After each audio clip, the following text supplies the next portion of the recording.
हो, ओळखलात मला? होय, मी सावित्रीबाई फुले बोलते. एरवी बोलले नसते, पण माझ्या विचारांचा तुम्ही गोटून गोटून क्रीम केलाय. चक्क मला देवी बनवून मला फोटोमध्ये फ्रेम केलाय. जमेल तेव्हा जमेल तसे माझे सोयीनुसार कौतुक करता. खरे दुःख याचेच की तुम्ही मला फक्त गृहीत धरता. त्याचा राग मी आज तुमच्या समोर खोलते. होय, मी सावित्रीबाई फुले बोलते. कुऱ्हाडीचा दांडा गोतास कळवावा, सगळ्या गोष्टी डोक्यावरून गेल्या. जेव्हा जेव्हा असं सांगतात त्याच बेईमान होऊन गेल्यात. एका वेगळ्या जगासाठी मी शिव्या शाप दगडाबरोबर शेणही सोसले होते.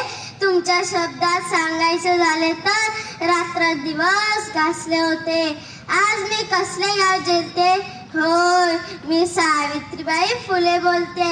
मान नको, पान नको, आमचे उपकारही फेडू नका.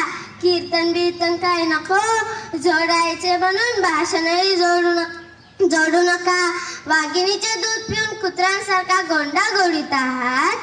धर्मसंस्काराच्या नावाखाली टाकाऊ परंपरा पाळीत आहात. तुमच्या डोळ्यात म्हणून हे अंजन घालते. होय, मी सावित्रीबाई फुले बोलते. आज आमच्याच मातीत आमच्याच लेकरांकडून दुजाभाव बघावा लागला. माझा फोटो लावण्यासाठीही सरकारी जिया निघावा लागला. आपल्या सोयीचे नसले की विचारांकडेही डोळा होतो. समाजासाठी काही करायचे म्हटले की पोटात लेगचा गोळा येतो. ज्योतिबाशिवाय सावित्री, सावित्री शिवाय ज्योतिबा समजून घेता येणार नाही.